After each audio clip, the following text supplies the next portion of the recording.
The Book of Genesis. Read from the New King James.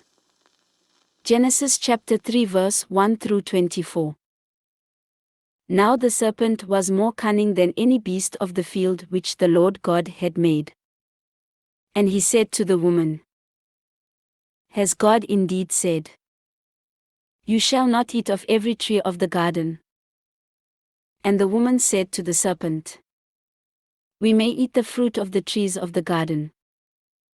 But of the fruit of the tree which is in the midst of the garden, God has said, You shall not eat it, nor shall you touch it, lest you die. Then the serpent said to the woman, You will not surely die. For God knows that in the day you eat of it your eyes will be opened, and you will be like God, knowing good and evil. So when the woman saw that the tree was good for food, that it was pleasant to the eyes, and a tree desirable to make one wise, she took of its fruit and ate. She also gave to her husband with her, and he ate. Then the eyes of both of them were opened, and they knew that they were naked. And they sewed fig leaves together and made themselves coverings. And they heard the sound of the Lord God walking in the garden in the cool of the day. And Adam and his wife hid themselves from the presence of the Lord God among the trees of the garden.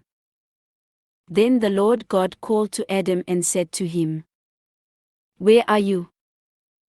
So he said, I heard your voice in the garden, and I was afraid because I was naked, and I hid myself.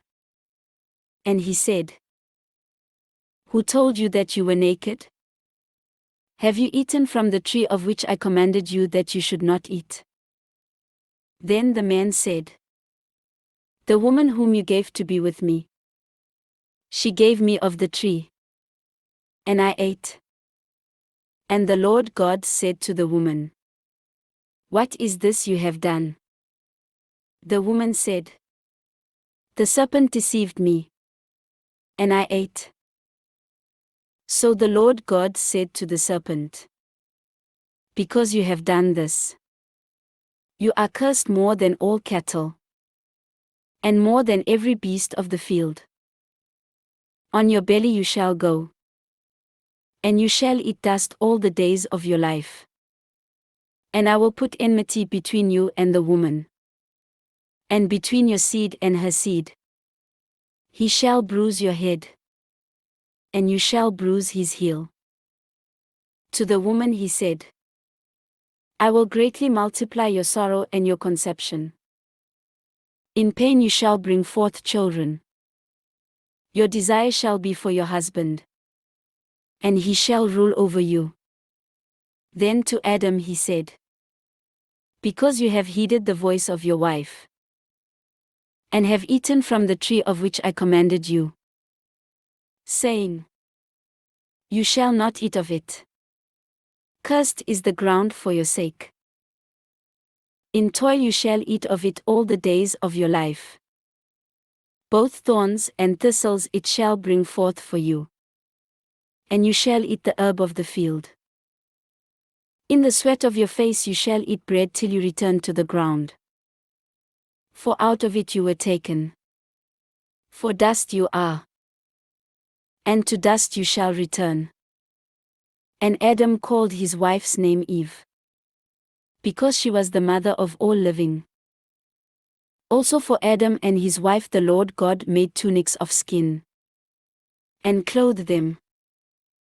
Then the Lord God said, Behold, the man has become like one of us, to know good and evil. And now, lest he put out his hand and take also of the tree of life, and eat, and live forever. Therefore the Lord God sent him out of the Garden of Eden to till the ground from which he was taken. So he drove out the man, and he placed cherubim at the east of the Garden of Eden. and a flaming sword which turned every way, to guard the way to the tree of life. This ends Genesis chapter 3.